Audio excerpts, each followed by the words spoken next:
Bem-vindos ao podcast Caos Planejado, seu programa sobre cidades. Eu sou Antônio Lim e hoje converso com Samira Elias e Rodrigo Fantinel sobre densidade e o custo da infraestrutura urbana. De Maringá, Samira é arquiteta e urbanista, mestre em geografia, especialista em planejamento urbano e territorial e doutora em urbanismo pela Faculdade de Arquitetura da Universidade de Lisboa. Coordenou a revisão do Plano Diretor de Maringá nos anos de 2022 e 2023 e atualmente atua como diretora de projetos na Secretaria de Urbanismo e Habitação da Prefeitura de Maringá. De Porto Alegre e falando aqui perto, no Centro Histórico, Rodrigo Sartori Fantinel é o secretário da Fazenda de Porto Alegre e presidente da Associação Brasileira das Secretarias de Finanças das Capitais, a ABRASF. Graduado em Ciências Atuariais pela URGS, é mestre em Economia com ênfase em Controladoria e, antes de assumir a secretaria em 2021, ocupou cargos como superintendente da Receita Municipal e presidente do Conselho Fiscal do Previmpa, o Departamento Municipal de Previdência dos Servidores Públicos do município de Porto Alegre. Também estão presentes durante a gravação apoiadores do Caos Planejado, que têm a oportunidade de fazer perguntas durante a nossa conversa. Quer participar do nosso grupo de WhatsApp e ficar por dentro do que acontece no urbanismo brasileiro? Acesse caosplanejado.com/apoie. Este episódio é oferecido pelo Grupo OSPA. Acesse www.ospa.com.br e saiba mais sobre o grupo que atua no desenvolvimento urbano e imobiliário de ponta a ponta, unindo arquitetura, urbanismo, tecnologia e mercado financeiro. Sejam muito bem-vindos, Rodrigo, Samira, é um prazer falar com você sobre esse assunto fundamental para as nossas cidades, né, e que a gente discute com alguma frequência aqui no Caos Planejado, né, sobre densidade, sobre diferentes formas de urbanização e sobre custos, né? A gente fala sobre esses temas normalmente, mas raramente com base em números, né? A gente normalmente fala sobre custo de infraestrutura e densidade e a gente vê no debate, né, infelizmente, uma falta, às vezes, de referências quantitativas em relação a diferentes formas de urbanização, e é por esse motivo, né, que eu convido aí vocês dois, especialistas na área, que, de certa forma, foram atrás disso, né, de tentar identificar os custos de diferentes formas de urbanização. E eu queria começar essa conversa com talvez uma introdução, Samira, né, porque eu escrevi um artigo super interessante que eu uso como referência várias vezes, chamado Densidade, Dispersão e Forma Urbana, né, junto com o Giovanni Gessé Alexandre da Silva e o Carlos Alejandro Nome, que se aprofunda, né, nesse tema de diferentes custos em relação a diferentes formas de urbanização e diferentes densidades, né? E de repente a gente pode fazer uma introdução assim bem ampla, né? O que é densidade, né? O que são esses diferentes tipos de urbanização, né? Que vocês estão querendo avaliar e entender. Ok, bom dia a todos. Prazer enorme poder estar aqui, né, falando um pouco da minha pesquisa, juntamente, né, com os outros pesquisadores, mas também conhecendo, né, a plataforma de vocês, que é muito interessante, muito, eu também uso para muita coisa também, é minha referência de muita coisa, né, até para a gente se manter atualizado, né, enfim, tudo que, quando a gente trabalha, né, no setor público, e também como a gente trabalha, né, quando a gente trabalha com pesquisa, é muito legal a gente ter uma plataforma onde a gente encontra, né, tantos materiais e tantos debates sobre os assuntos que a gente pesquisa, né. Então, assim, né, para começar, eu acho que é muito legal, acho que, né, porque densidade é um termo bem complexo, é uma terminologia, é um conceito, né, que traz algumas diferenças, algumas diferenciações, né, por exemplo, hoje a gente trabalha com o termo densidade, ele se aplica a diferentes variáveis, né, então, por exemplo, a gente tem a densidade construtiva, densidade populacional, densidade habitacional, e a pesquisa, ela se concentrou mais, essa pesquisa em específico, né, ela se concentrou mais na parte de densidade populacional e densidade habitacional. Então, para conceituar, né, esses termos, né, essas variáveis, eu utilizei diferentes literaturas, né, fontes literárias que, né, já pesquisavam sobre o assunto, e aí a gente conseguiu trazer uma definição um pouco mais objetiva e relacionada com o que a gente está com o que a gente pesquisou nesse trabalho, né? Então, quando a gente fala de densidade populacional, né, a gente está falando basicamente de quantidade de pessoas que vivem em uma área específica, né? Essa métrica, ela expressa um número de habitantes por uma determinada área, tá? Então, seja de um bairro, seja de uma cidade, né? Ou dependendo até de áreas muito maiores. Então, isso é muito determinante, né? Para que a gente entenda como os recursos e serviços precisam ser distribuídos, né? Devem ser distribuídos. Então, por exemplo, eu vou dar um exemplo prático aqui para nós entendermos a importância, né, desse conceito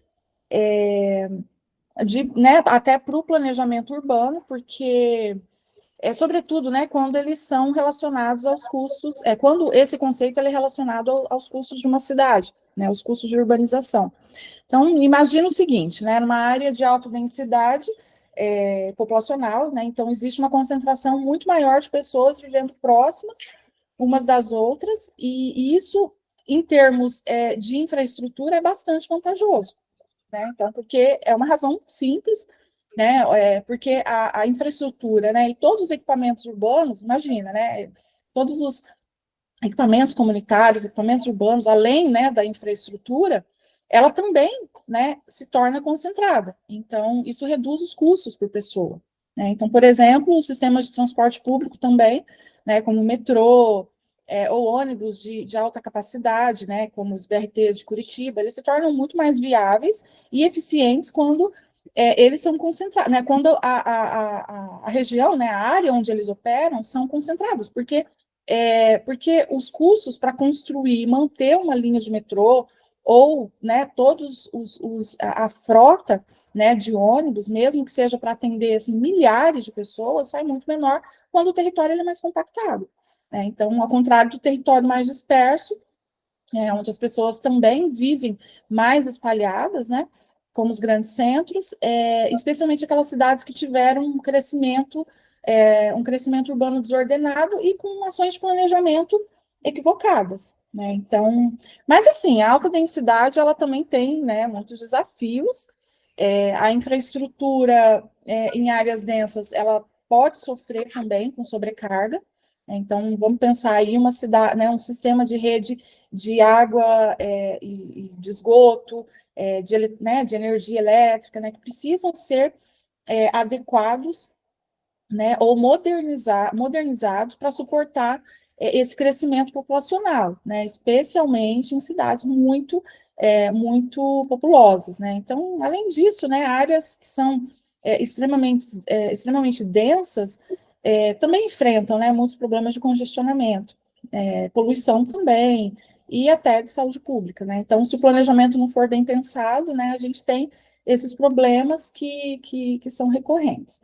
Então, assim, esse conceito geral, né, para a gente olhar, né, para a densidade, né, como um conceito, para a densidade populacional, a gente tem e relacionar ela a custos de urbanização, especialmente custos habitacionais também, a gente também tem que relacionar também com a qualidade de vida, né? Então, ou seja, Uhum. qual que é o parâmetro ideal de densidade populacional numa cidade, né? Então, aqui eu gosto de provocar, né, um pouquinho, né? Porque além da gente falar do conceito, a gente também tem que entender quais são os parâmetros ideais de todas essas métricas de indicadores urbanísticos que a gente avalia, né?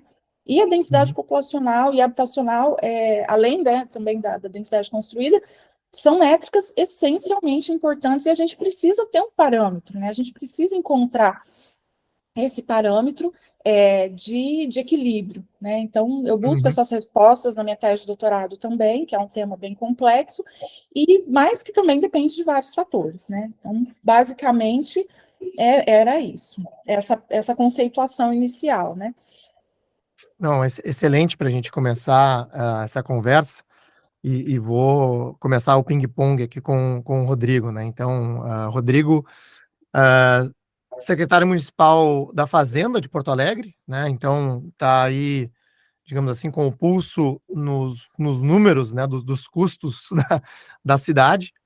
E o que me motivou, né, o convite, Rodrigo, foi um artigo que tu escreveu no início do ano, intitulado Cidades Compactas São Mais Eficientes. E nesse artigo tu trouxe uma série de números, né, assim, quantificando o custo da infraestrutura, né, esse ponto que a Samira mencionou, para diferentes bairros de Porto Alegre que têm características urbanas diferentes, né? Então, fala um pouco, né, dessa avaliação que vocês fizeram. Eu até nem sabia que a cidade de Porto Alegre tinha essa, digamos assim, esse custo comparativo entre bairros, né? Eu confesso que eu não sei o quanto isso é comum em municípios, né?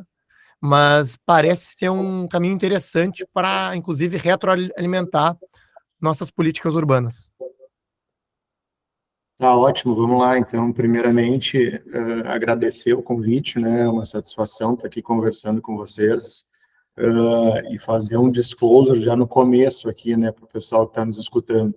Meu negócio é Secretaria de Fazenda e Finanças, né? Então, certamente aqui estou junto com vocês para tentar contribuir, mas até num primeiro momento, me deu uma certa apreensão, assim, pô, mas eu vou lá conversar o pessoal no podcast que são especialistas sobre o assunto, e eu vou lá, vamos fazer força para chegar e contribuir.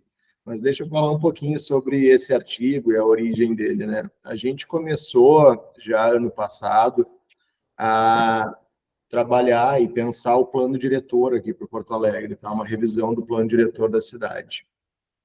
E aí, o que aconteceu é que as coisas estavam caminhando bem, né? No início desse ano, o pessoal até me questionou, pô, tu tem todos esses dados que são extremamente relevantes na hora de fazer essa análise, quem sabe escreve alguma coisa sobre isso e tal, porque isso aí pode colaborar. E também, da mesma forma como eu recebi o convite aqui para o podcast, eu fiquei meio, pô, mas será que eu tenho que entrar nessa discussão, assim, mas vamos tentar colaborar, né? E o que aconteceu em Porto Alegre depois, né? Todo mundo aí, eu acho que tem ciência, a gente teve a enchente aí no mês de maio, e aí as coisas se complicaram por aqui, e o plano diretor ficou até por um segundo momento, porque nesse momento a gente precisava reconstruir a cidade, e as prioridades meio que se alteraram ao longo desse ano. Claro que ninguém queria passar por isso, mas a situação foi essa. Então, nós continuamos, né, com a ideia de fazer a revisão do plano diretor, mas talvez isso aí vai ter que ficar para o ano que vem. Mas, assim, esses dados aqui que eu trouxe no artigo, né, e o artigo fala que cidades compactas são mais eficientes, a gente chega a essa conclusão com base em dados mesmo, né, com base em números, com base em contas que são feitas e acompanhamentos que são feitos aqui, né.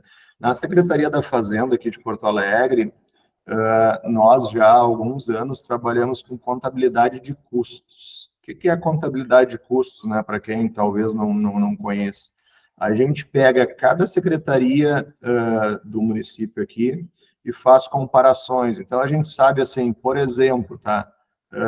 As ambulâncias lá que fazem os atendimentos da SAMU, eu sei quanto é que custa um atendimento que é numa área mais central da cidade, aqui, mais densa, vamos dizer assim, como vocês disseram, e sei que o custo do atendimento numa área mais afastada ele é muito maior.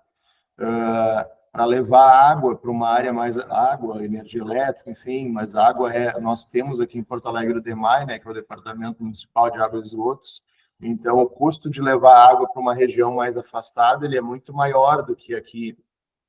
E do que aqui, porque eu estou numa área, estou falando aqui de uma área mais densa aqui, eu estou no centro da cidade, né? E o que a gente observa, assim, né, que a gente tem áreas centrais aqui, a gente chama de centro estendido, que é o centro aqui, o quarto distrito, que é uma área aqui adjacente ao centro, que elas têm já uma estrutura montada e uma estrutura que já está disponível, né, para a população, E o centro da cidade hoje ele se caracteriza por ter uma população muito mais comercial do que residencial, sabe? As pessoas vêm para o centro para trabalhar, mas tem pouca gente residindo no centro. O quarto distrito ali é uma região que era mais industrial há uns anos algumas décadas atrás, e nesse momento a gente está querendo também fazer com que as pessoas passem a residir no quarto distrito, que tem uma rede ali já pronta, que custa muito menos do que a gente, vamos dizer assim, espalhar a cidade, né, e começar a levar as pessoas para zonas mais periféricas, que vão ter um custo muito maior. Então, depois, só para fazer uma apresentação inicial mesmo, mas depois a gente pode até apresentar alguns números à medida que vocês forem questionando, mas a ideia era essa, né? A gente pegar essa contabilidade de custo que a gente consegue mensurar para cada política urbana, quanto é que é o custo dela numa região mais adensada, numa região mais afastada, e tentar ajudar e de alguma forma, colaborar nesse debate aqui do plano diretor da cidade, né? Essa foi a origem do artigo e fico feliz e satisfeito que tenha repercutido bem aí, que a gente está conversando sobre ele. Não, muito legal, Rodrigo. E realmente os números, eles surpreendem bastante, né? Porque os custos, por exemplo, para né, de atendimento da SAMU ou de distribuição de água, eles chegam, né, pelo menos no que foi compartilhado no artigo, para quem não está, digamos assim, com o artigo na sua frente, né? Chega a ser praticamente o dobro, né? Entre uma área, digamos assim, distante do centro, de baixa densidade, versus uma área central de alta densidade. E aí eu queria voltar para a Samira para perguntar duas coisas, né? Assim, a tua pesquisa também traz algumas referências quantitativas que vocês, digamos assim, pegaram de vários lugares do mundo, né? De diferentes localidades, diferentes tipologias, e comparando, né, essas tipologias.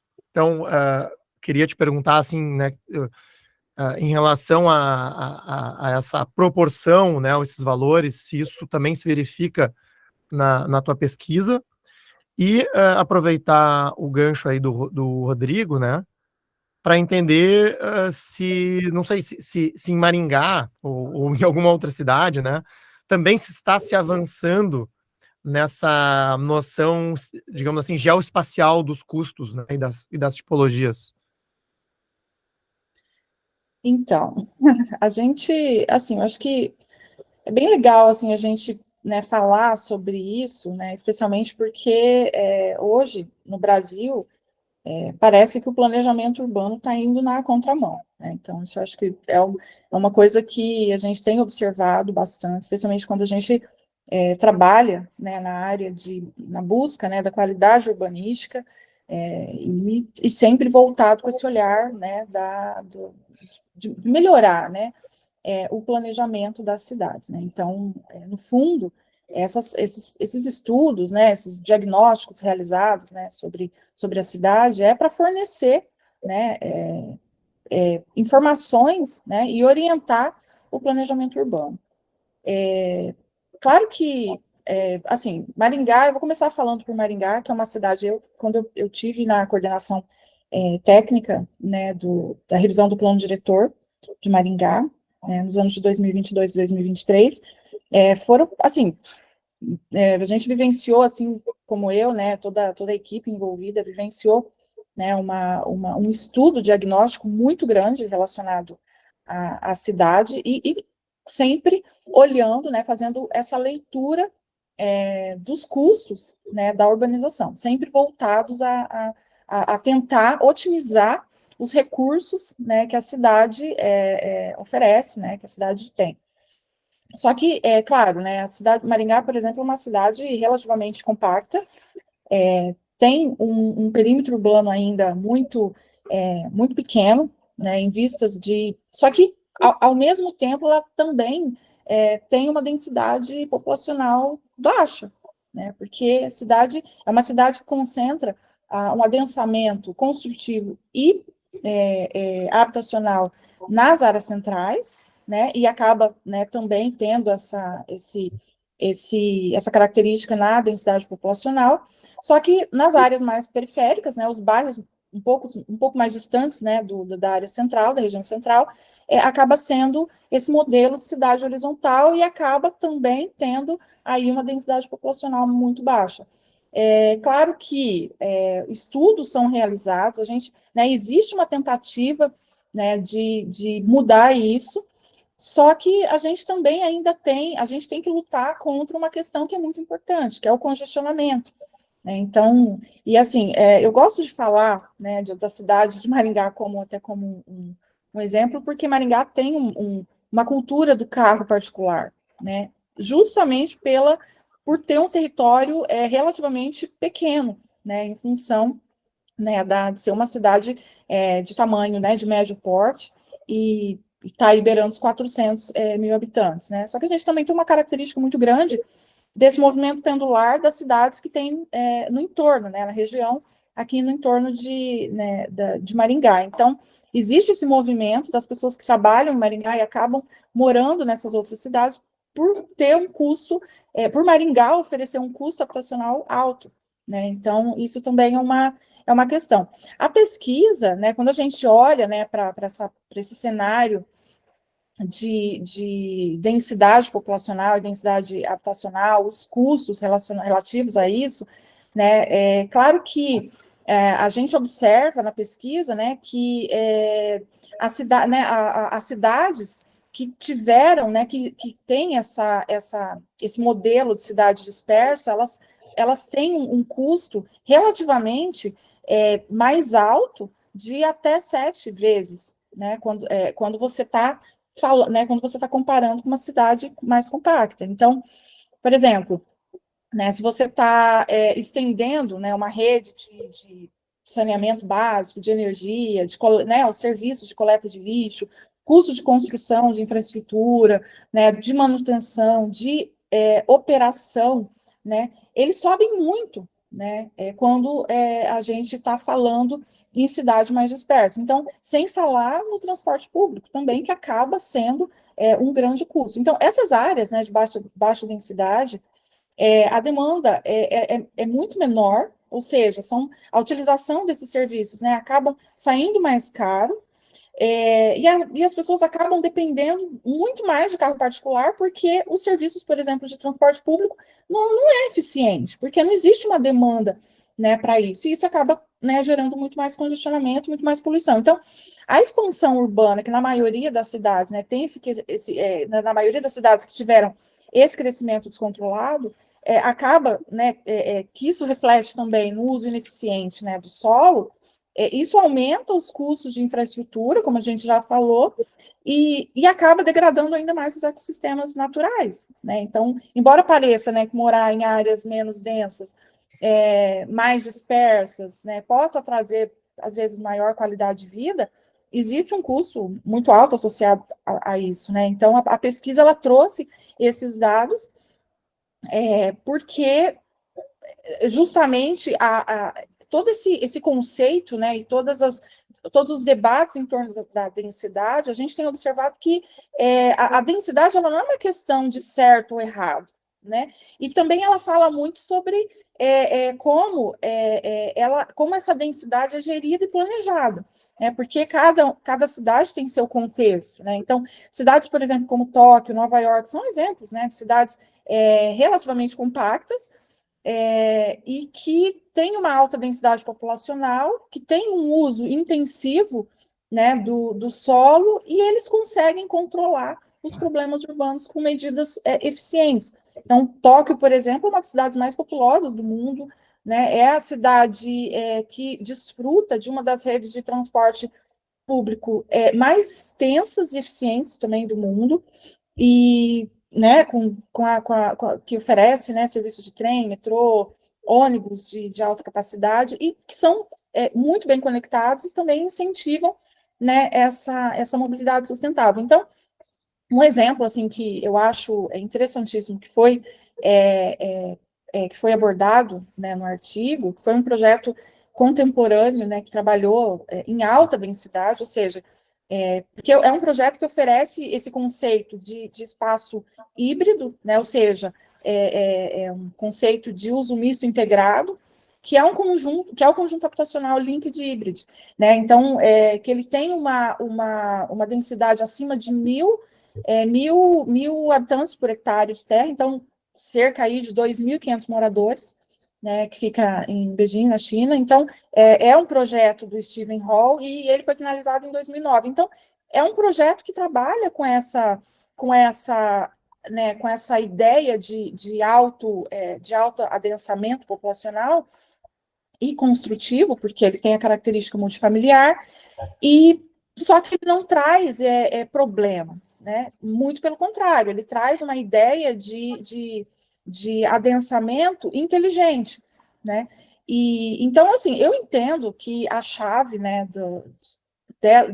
do adensamento é o planejamento, né? Então, planejar bem essas áreas, né, para que elas sejam adensadas e que não fiquem superlotadas, ou seja, trabalhar num equilíbrio, né, com certeza, né, existirá uma redução desses custos, né, e claro, não vai ser um limitador de qualidade urbana, porque uma vez que você trabalha bem a infra que você tem, né, a infra existente, você otimiza, né, você intensifica esse uso, essa ocupação, você está oferecendo uma qualidade, você consegue oferecer qualidade urbanística, né? Então, só que encontrar esse equilíbrio entre densidade e qualidade de vida, e, além disso, ainda encontrar, né, esse equilíbrio da sustentabilidade a longo prazo é um grande desafio, né?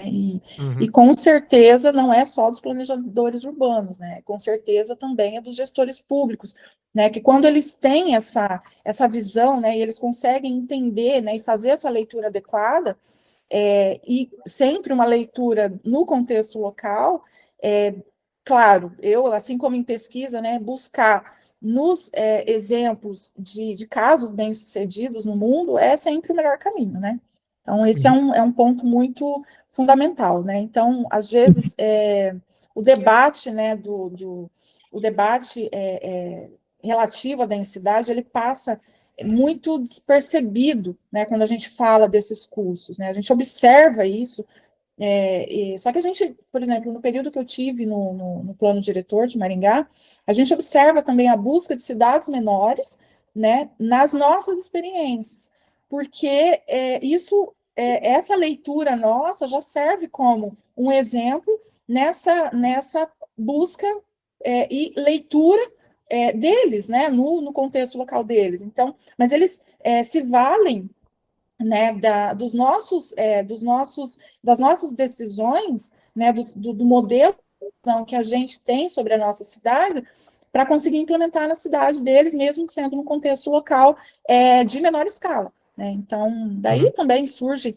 muitas outras, é uma troca, né, muito interessante quando a gente trabalha nesse sentido. Então, por exemplo, se a gente for pensar, né, em termos práticos, se você tem um bairro que é permitido construir só casas unifamiliares, né, que tem limites severos de altura, né, que você está fazendo sempre vai continuar espalhando, né, a população para uma área muito maior. Então, o resultado disso é que a cidade ela vai precisar também de muitos quilômetros a mais aí de vias, de vias, né, de redes de água, de redes de esgoto, e por aí vai, né? Então, atender um número de pessoas muito menor, né, claro, porque o modelo horizontal e espraiado ele tem baixíssimos índices de densidade populacional, várias pesquisas já mostram isso, então acaba que reflete em algum lugar isso, né? E claro, quem paga a conta, né?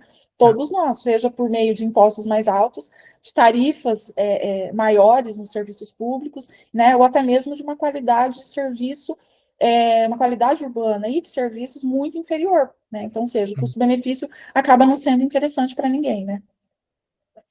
Isso é bem interessante, né, Samir? Porque é contraintuitivo, eu diria, em relação à intuição do leigo, né? Ou quem não está olhando esses números, porque se repete muito, inclusive na mídia tradicional, essa história assim, não, a gente está adensando uma região central, vai trazer mais trânsito, vai trazer mais, né?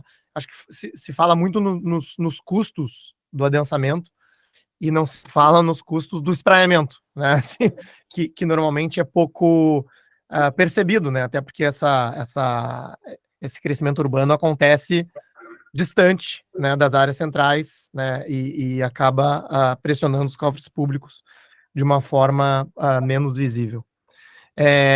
Mas eu queria agora, digamos assim, fazer algumas provocações para o Rodrigo, né, entrando em alguns cenários talvez hipotéticos ou conceituais do lado de custos e receitas do poder público, né?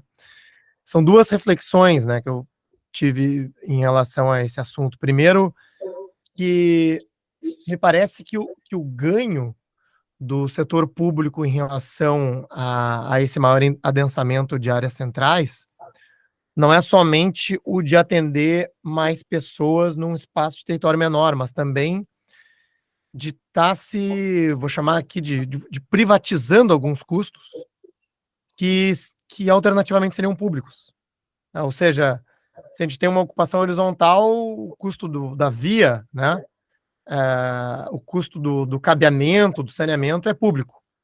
Se a gente tem um edifício, ele é do condomínio, né? Assim, né, se a gente for pensar, né, dentro da organização física, né, da construção, não sei se isso é, digamos assim, percebido do ponto de vista de custo público, né?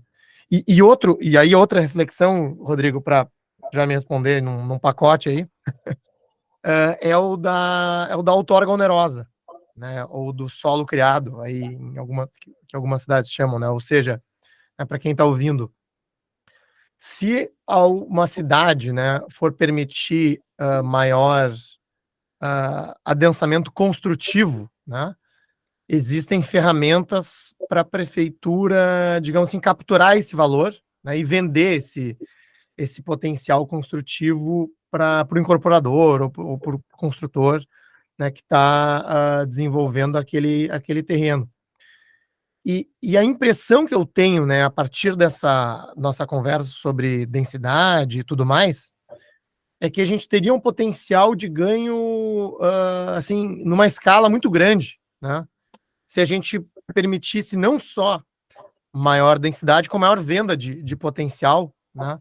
Para a prefeitura, por sua vez, poder investir em infraestrutura, né? Para acomodar esse adensamento. É meio que um mecanismo ganha-ganha aí para a cidade que é pouco utilizado, né? Ou seja, é pouco usado como uma ferramenta técnica, e o debate fica meio que assim, eu quero 4 vezes, né? Eu quero 1, eu quero 2, né? Meio que um jogo um jogo político para definir, né, esses potenciais de adensamento. Então queria te ouvir, Rodrigo, né, o quanto a cidade, o quanto a Secretaria da Fazenda acompanha, né, essa discussão de venda de potencial construtivo, e se isso faria sentido pelo menos para a cidade de Porto Alegre. Bom, vamos lá.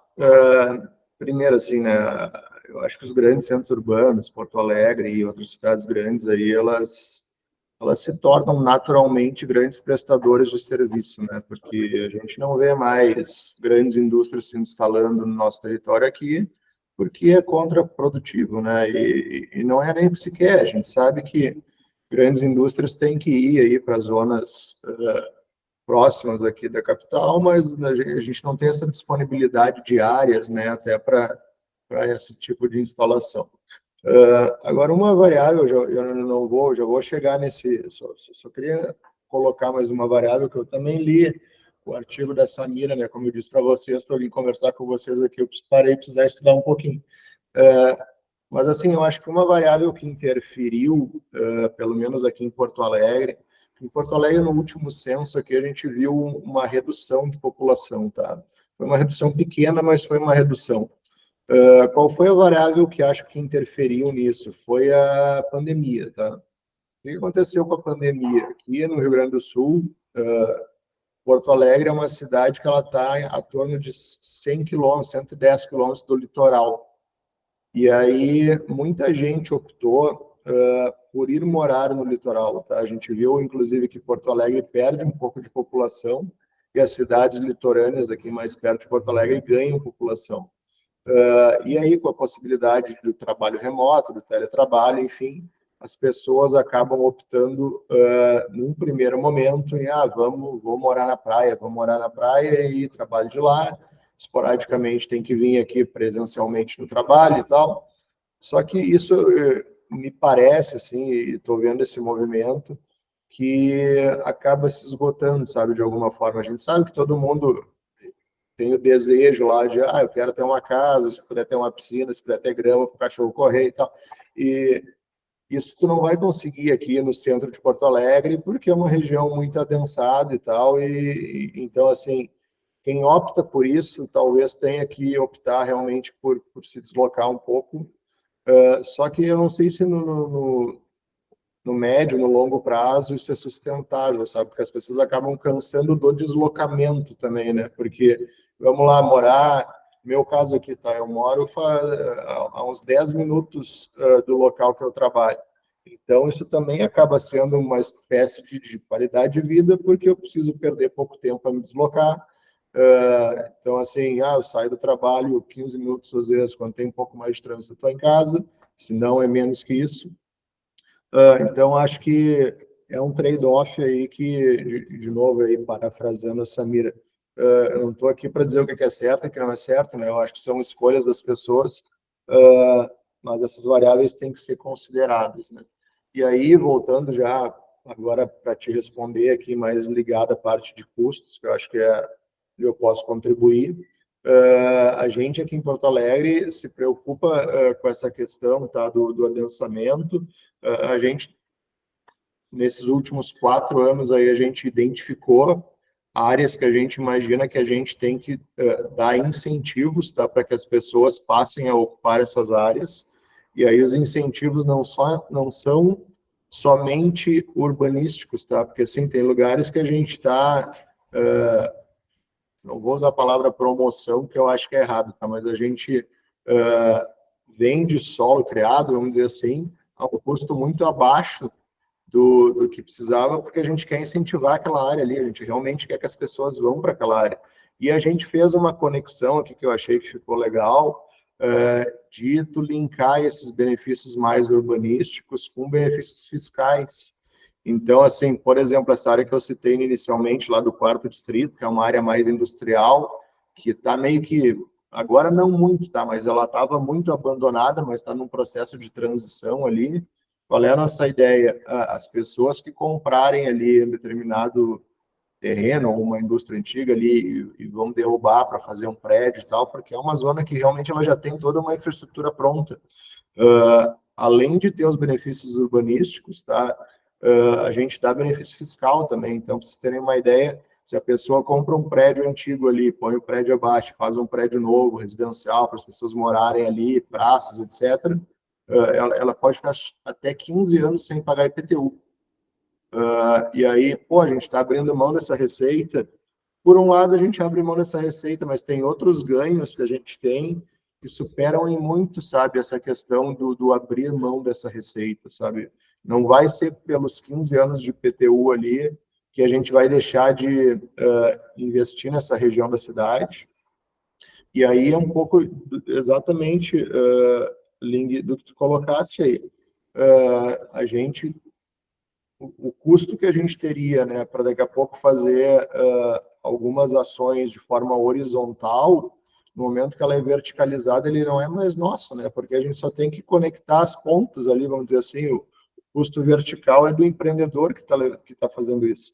Então, assim, pensar, e aí eu tenho dito muito aqui na Secretaria da Fazenda, e acho que a gente tem conseguido vender essa ideia, que a Secretaria da Fazenda, ela tem uma visão, a meu ver, na maioria dos casos, muito equivocada, que é só olhar para finanças, sabe? E não olhar para o desenvolvimento da cidade. Até quando a gente fez o planejamento estratégico lá uns 3 anos atrás, a gente colocou que a Secretaria da Fazenda, a missão da Secretaria da Fazenda é desenvolver a cidade.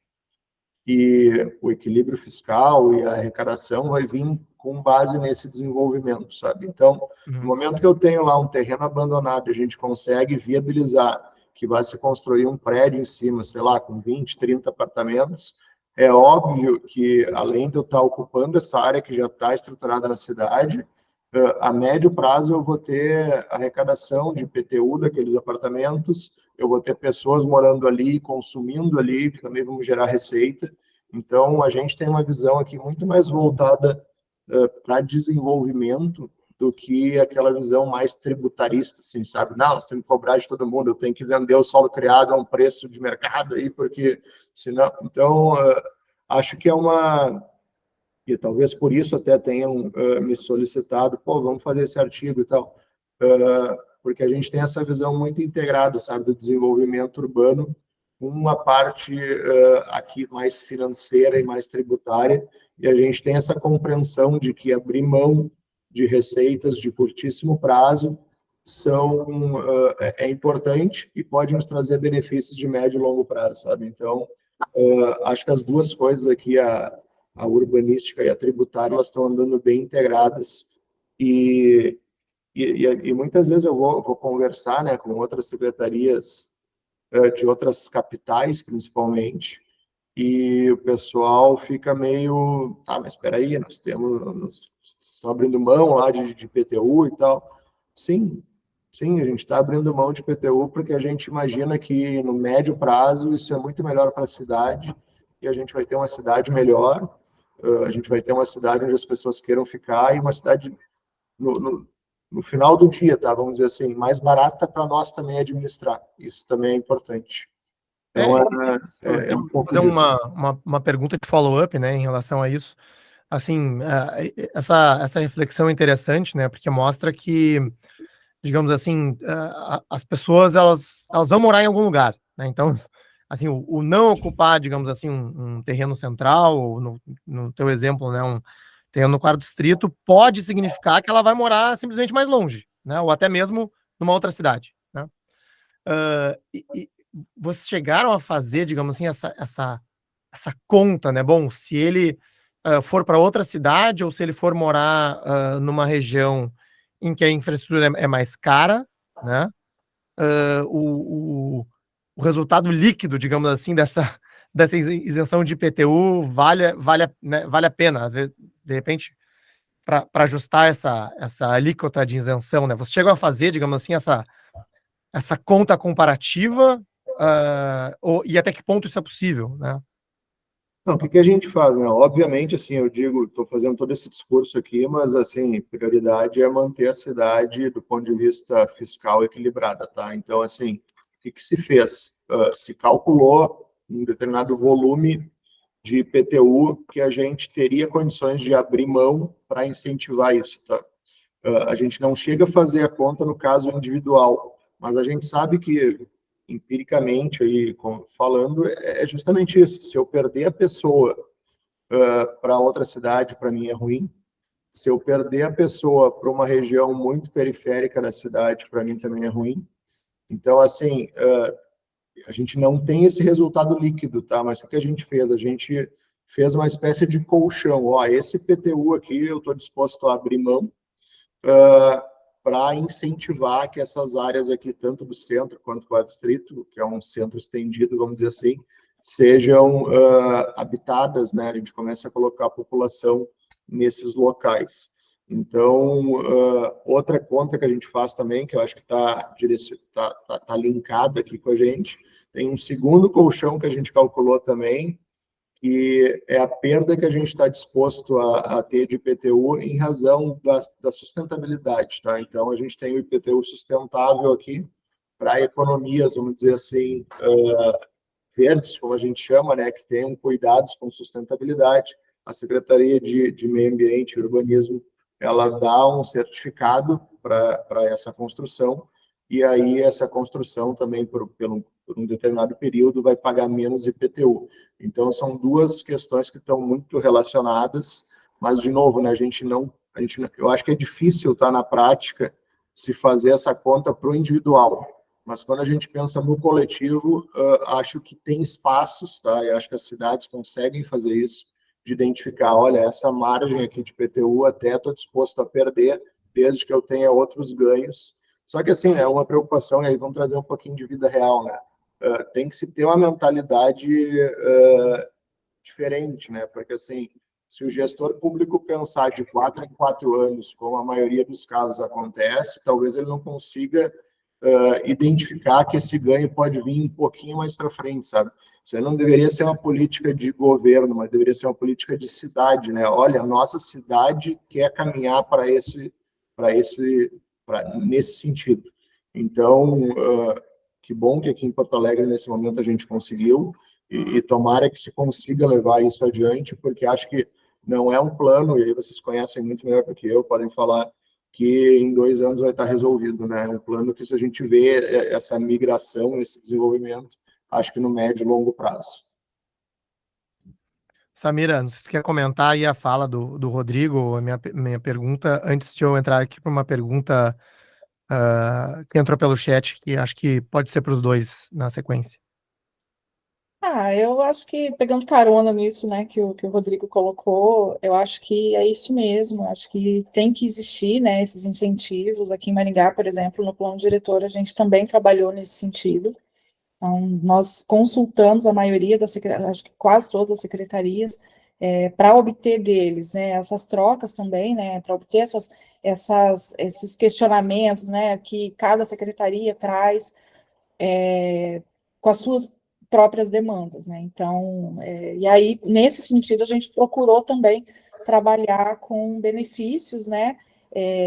Justamente para tentar chegar aí no equilíbrio, e que fosse de fato um plano urbanístico que respondesse, né, a demanda atual da cidade. Então, né, fazendo a relação com a pesquisa também, a gente tem observado, a gente observou, né, como resultado, que esses custos de construção, construção urbana, né, eles são, né, diretamente influenciados, né, por decisões de projeto e de desenho das cidades, né. Então, alguns desenhos morfológicos também, eles também são resultado, né, e além disso ainda podem resultar em custos mais altos ou mais baixos, né, dependendo da relação de ocupação de solo. Ou seja, a gente está falando né, de uma relação aí de proposta de desenho, proposta de plano, que daí você faz, né, você tem que considerar a regulamentação que está sendo colocada e ainda as dinâmicas de mercado, né, de mercado imobiliário, enfim, as demandas que vão surgindo, que são necessárias e que a cidade também precisa, né, então é muito difícil não relacionar tudo isso, né.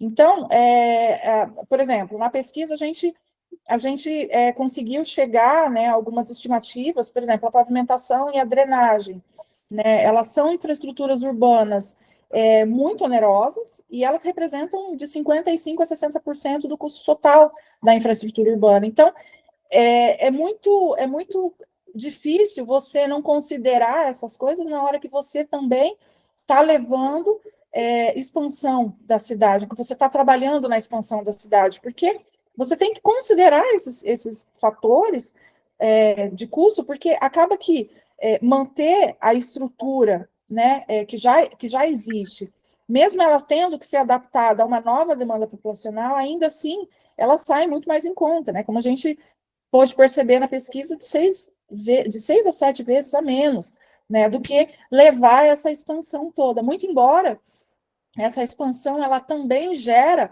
as dinâmicas econômicas e dinâmicas socioeconômicas, né? Ou seja, também é geradora de trabalho, ela é geradora de dinâmica econômica na própria cidade. Então, assim, é muito complexo você não associar todos esses fatores. Tem que existir, mas tem que existir, claro, primeiro, né, otimizando o existente, né? Então, mas ainda assim, né, o sistema todo, né, que é muito complexo, ele gera e ele tem aí um percentual, né, de gastos públicos. Por exemplo, o sistema sanitário, ele contribui com aproximadamente 20%, né, de custo. Então, o sistema energético, mais 20%. Então, quando você trabalha num projeto visando minimizar, né, esses custos e minimizar, né, diminuir esses custos, efetivamente, você consegue perceber que, ainda assim, o adensamento populacional é muito mais interessante para a cidade, né? Porque a dimensão de tudo isso é muito grande, né? Então, claro que a densidade, ela também influencia muito nessa questão do déficit habitacional, que hoje é muito grande no Brasil, né? A gente tem em torno de 9% de déficit habitacional. Então, hoje, por exemplo, na nossa pesquisa, a densidade média de famílias, né, por hectare de terra é cerca de é muito inferior daquilo que realmente é o ideal. A gente está falando uma realidade de 15 famílias por hectare, tá? Então, só que cerca de 50 habitantes por hectare de terra. Só que os estudos, as pesquisas, elas indicam que o ideal seria em torno de 200 a 250 habitantes por hectare de terra. Isso para falar uma densidade equilibrada, tá, gente? A gente não está nem falando de uma densidade alta. Então, para vocês verem que é uma conta que não fecha, né? Então, e aí trabalhando num déficit habitacional de 8 a 9%, né? E que não muda, mesmo com as muitas políticas públicas que têm sido trabalhada, né, que têm sido incentivado no Brasil todo, né? Pelas políticas que estão de políticas de moradia popular, né, políticas de em Maringá mesmo a gente tem o Prozeis, que é uma política de moradia popular interessantíssima, que trabalha no sentido, né, de um modelo multifamiliar, que tenta adensar, né, e que não implantado só na periferia da cidade. Então, existe esse incentivo por parte, né, do Poder Público de Maringá de fornecer subsídios para que esses planos de moradia, né, esses conjuntos habitacionais estejam em área que tem uma infraestrutura boa, né, que tem uma capacidade para suportar, né, toda essa nova demanda. Então, por que a gente, né, sempre está olhando para as pesquisas quando a gente está trabalhando no sentido do planejamento urbano? Porque hoje, assim, hoje não, né? Eu estou falando de uma pesquisa que foi realizada em 2015 e 2016, mas os custos eles continuam muito próximos, muito similares ao que a gente pesquisou há quase 10 anos atrás, né? Então, hoje um custo de infraestrutura aí, ele está em torno, né, de baixa densidade, ele está em torno de $4.500 por pessoa, né? E o que se traduz em $1.300 aproximadamente.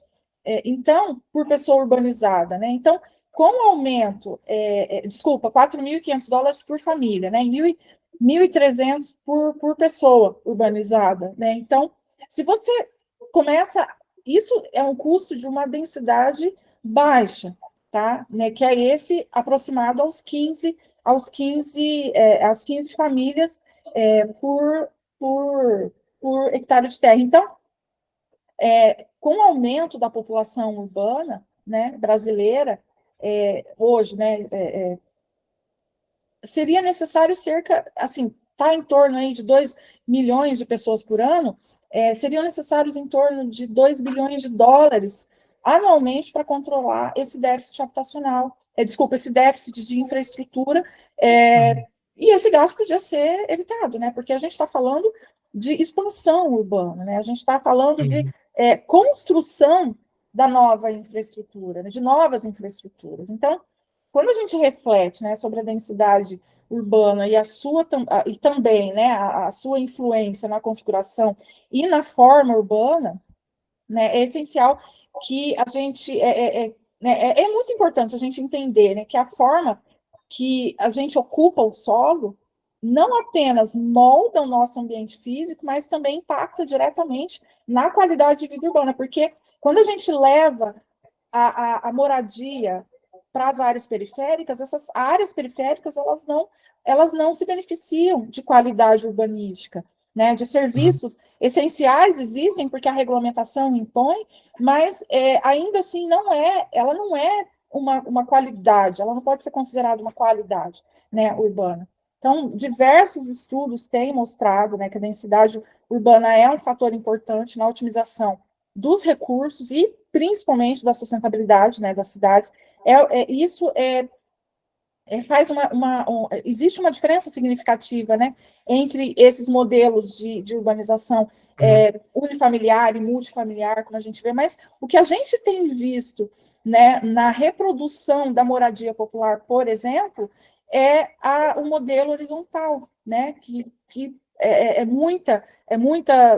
nas décadas de 2010, ali, beirando 2015, a gente viu uma explosão de condomínios habitacionais, né, de conjuntos habitacionais urbanísticos nos grandes centros, cidade de Cuiabá, por exemplo, que foi um dos nossos casos de estudo, que construía cada conjunto habitacional, eram mais de 300 casas, né? Então, cada conjunto habitacional, foram construídos diversos desses, né? Então, é um modelo de urbanização que vai completamente contra a um conceito que a gente tem falado, que a gente tem discutido, que a gente tem, né, trazido, que está nos centros dos principais debates, que é a sustentabilidade, né? Então, Samira? Oi? Sim? Não, eu queria aproveitar esse gancho para introduzir uma pergunta aí de um dos nossos apoiadores, considerando também o avançar aí do tempo do episódio, que pega esse assunto que você falou em relação aos loteamentos horizontais. Mas o João, né, ele traz a dúvida em relação a urbanizações horizontais de alto padrão fechados, né, como Alphaville, por exemplo, né? Então ele coloca o seguinte, né, bom, geralmente as estruturas públicas são de custo público, né, nesses loteamentos que você está explicando, mas nesses condomínios, digamos assim, né, a gente tem uma administração privada, pelo menos daquele espaço interno, né? É evidente que existe uma conexão pública para, digamos assim, chegar nesses condomínios, né? Como que a gente consegue interpretar, digamos assim, o custo da urbanização nesses casos, né? E aí eu não sei se o Rodrigo também pode comentar a respeito disso, né? Porque a gente tem, digamos assim, um custo privado de um lado, mas também um atendimento público de outro. O Rodrigo quer falar primeiro? Pode falar, Samira, que depois eu falo. No Brasil, essa realidade ela é muito desafiadora para quem é planejador urbano, né? Porque além desse déficit habitacional que a gente tem que tentar entender e tentar né, conduzir políticas públicas para trabalhar, né, nesse sentido, a gente tem que lutar contra esse novo modelo, que na verdade nem é tão novo assim, porque isso aí começou, esse modelo de condomínios da moradia ideal começou naquele pós-modernismo, né, que veio associado aí ao conceito do novo urbanismo, então, que vem, né, com aqueles condomínios de alto padrão, que só não eram fechados, mas que, né, esse modelo de qualidade, né, de oferecer, né, esses benefícios de qualidade, eles acabaram se tornando agora privados, né? Então, isso é muito desafiador, porque é muito difícil, como eu até tinha comentado um pouco antes, a gente trabalha no sentido, porque a cidade, ela exerce diferentes dinâmicas, né? Ela tem a dinâmica social, ela tem a dinâmica urbanística, mas ela também tem uma dinâmica econômica, né? Infelizmente, é muito difícil você né, implementar políticas públicas que diminuem esse tipo de modelo, né? Na verdade, o que a gente tem trabalhado aqui no sentido, né, que Maringá, especialmente, né, no plano diretor, uma coisa que foi muito conversado foi a proibição mesmo de condomínios fechados, mas que, considerando algumas áreas da cidade que não promoviam nenhum outro tipo de modelo urbanístico que gerasse qualquer tipo de interação, e que não eram áreas que, né, acabavam interferindo, né, essa fluidez viária, aí foram liberados. Mas é claro que a gente verifica, né, casos de alto padrão especialmente na área rural, que agora virou virou um novo modelo aí de qualidade de vida. Então, são grandes áreas de condomínios fechados, né, que vendem todo esse perfil de qualidade extrema, né, de você poder, né, quando a gente está falando, né, igual o Rodrigo comentou, né, quem não quer uma casa com piscina, com serviços específicos, né, dentro do seu condomínio, né, além de ser muito bom, né, é um benefício legal, mas assim, quando a gente olha para o rumo que isso tá criando, né, que está indo, a gente percebe o quanto, o tamanho do problema que isso está gerando para o futuro, né, porque a gente já está consolidando áreas extremamente horizontais, em dois sentidos, tanto no sentido da qualidade da moradia popular, mas também desse padrão, né, de habitação. Só que assim, quando a gente olha para esses modelos, a gente entende que isso não é saudável para a cidade, mas infelizmente isso faz parte também de uma dinâmica econômica que não tem como a gente simplesmente eliminar, né? O que tem sido feito no mesmo sentido que o Rodrigo colocou, é incentivar, né, com algumas políticas públicas, a diminuição desse tipo de modelo, né? Ou seja, beneficiar com políticas públicas outros tipos de modelo, para que isso seja, de fato, considerado pelas principais construtoras das cidades, né? Porque são elas que exercem esse poder. E, obviamente, a regulamentação que tem esse papel, né, de também beneficiar e limitar esses tipos de modelo. Só que é muito mais fácil você controlar, pode parecer que não, mas é muito mais fácil você controlar esse modelo de alto padrão do que o modelo de moradia popular, porque o déficit habitacional, as políticas públicas que têm sido direcionadas a isso, ainda trabalham nesse modelo de moradia horizontal, até pela questão da dificuldade de ter áreas dentro de uma cidade que possam ser utilizadas para esse tipo de moradia. Porque existe sempre aquele princípio, né, de que se você adensa com um modelo multifamiliar adensar, com muitas habitações dentro da cidade, especialmente em áreas centrais, você está criando aquela cultura do congestionamento, especialmente em cidades menores. Em grandes centros, a gente tem, né, uma demanda para transporte público eficiente, o que não acontece em cidades médias, por exemplo, como Maringá.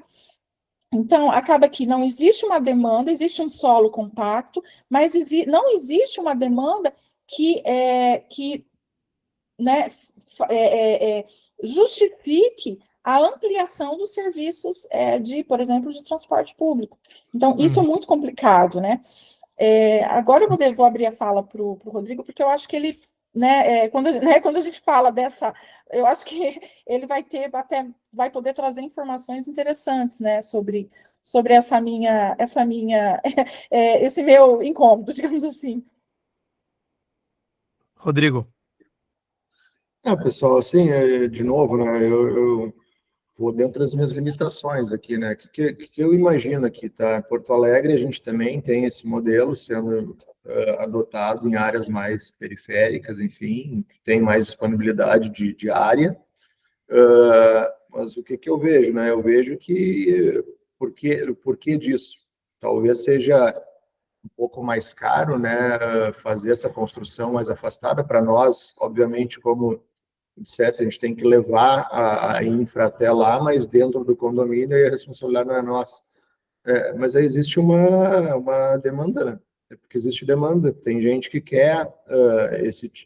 É aquela questão do trade-off lá. Tem colegas meus de trabalho aqui que moram dentro de Porto Alegre, em condomínios semelhantes aí, que demora e vem trabalhar todos os dias e demora 1h30 no trânsito. Mas foi a opção, entendeu? Porque resolveu morar com a família dentro de um condomínio para ter uma área um pouco maior e a família talvez consiga consumir serviços lá dentro do próprio condomínio mas ele tem que encarar, vamos dizer assim, essa aventura de 1h30 de trânsito para ir e 1h30 de trânsito para voltar.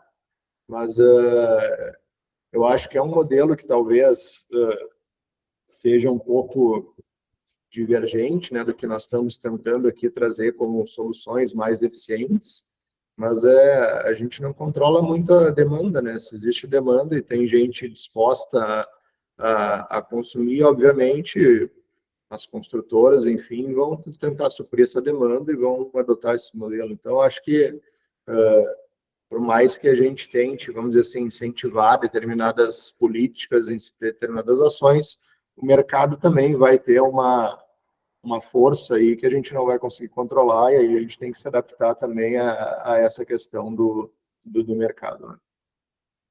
Não, obrigado, Rodrigo. Olha, o assunto, né, tem infinitas ramificações, né? Eu adoro esse tema. A gente está chegando aí ao final do episódio, ao final do tempo. Eu queria deixar esse último espaço para vocês fazerem suas considerações finais, eventualmente fazendo algum comentário, né? Sobre algum assunto relacionando densidade, custo de infraestrutura que a gente não cobriu aqui, mas que vocês possam achar relevante e já passar meus agradecimentos a vocês dois. Samira? Eu acho que do que eu tinha pensado, né, para esse momento, eu acho que a gente conseguiu, né, trabalhar no sentido de fornecer essas informações, eu acho que são mais gerais, porque se a gente também adentra aí né, aos detalhes, né, a gente fica aqui, é assunto para muito tempo, né, então, mas eu gostaria, assim, de agradecer, porque eu acho que é um espaço muito bacana, muito interessante, né, porque é muito interessante e é muito importante, né, a gente falar sobre as dinâmicas que estão relacionadas ao planejamento urbano, não só necessariamente, né, aos custos que estão gerando, né, né, que estão relacionados, né, à urbanização, mas todos os fatores que estão relacionados a isso, né, porque é muito complicado a gente olhar para né, para o planejamento urbano como algo, como uma conta né, objetiva que se resolve com uma regulamentação e é aquilo e que tem que ser incluído, né, que tem que ser determinado e pronto. E na verdade não é, porque cada cidade tem seu contexto, né? A Maringá, por exemplo, tem algumas regiões que tiveram incentivos, né? Regiões centralizadas que tiveram muitos incentivos para adensamento. Então, isso foi muito discutido e muito trabalhado, né, nas decisões do plano diretor. Só que a gente observa que em outras cidades, por exemplo, vou usar o exemplo de João Pessoa, que vai completamente na contramão disso, né?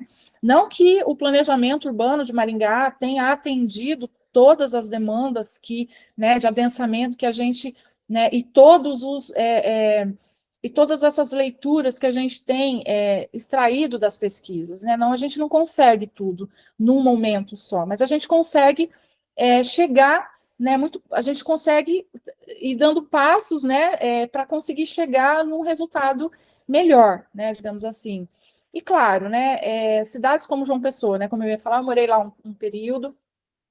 Inclusive os outros pesquisadores dessa pesquisa são da Universidade Federal da Paraíba, né? Giovanni já não está mais aqui com a gente, mas eles, assim, a gente observa, né, que João Pessoa ela tem essa característica de completamente contra, né?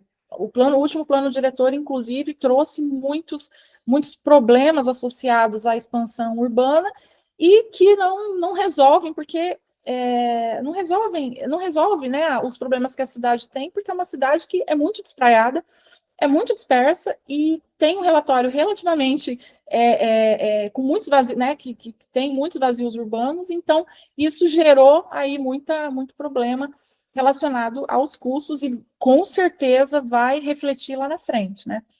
Mas eu acho que era isso, né? Eu agradeço o espaço né, de trazer um pouco da minha pesquisa. Agradeço a oportunidade, né, de poder estar dividindo, né, e estar com essa troca tão bacana aí, e fico aberta, né, para outras, né, porque vocês precisarem, ou até, né, me consultar aí, caso precisem, tá bom? É isso. Obrigado, Samira. Rodrigo? Bom, pessoal, da minha parte também só queria agradecer o convite, é uma satisfação e confesso para vocês que realmente é um aprendizado, né? Como não é minha área, eu tive também dar uma pesquisadinha até para vir conversar com vocês aqui, não passar vergonha, entre aspas, né? Vamos dizer assim.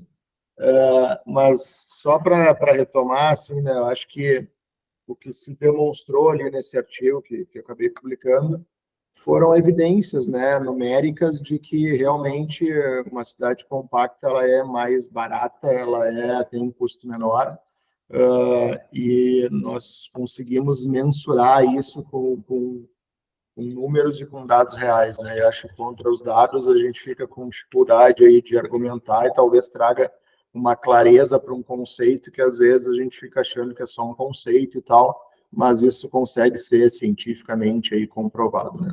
Então, mais uma vez, eu queria agradecer o convite, uma satisfação conversar com vocês. Também permaneço à disposição e precisando de qualquer coisa em relação a Porto Alegre, também não hesitem em nos contatar aqui que a gente está à disposição. Obrigado pela oportunidade. Obrigado, Rodrigo. Obrigado mais uma vez, Samira, e até a próxima. Até a próxima, gente. Obrigada. Nesse episódio, conversamos com Samira Elias e o Rodrigo Fantinel. Se você gostou desse episódio e quer ficar por dentro do que acontece no urbanismo brasileiro, apoie o nosso projeto e participe do nosso grupo de WhatsApp. Acesse caosplanejado.com/apoio. Este episódio é oferecido pelo Grupo OSPA.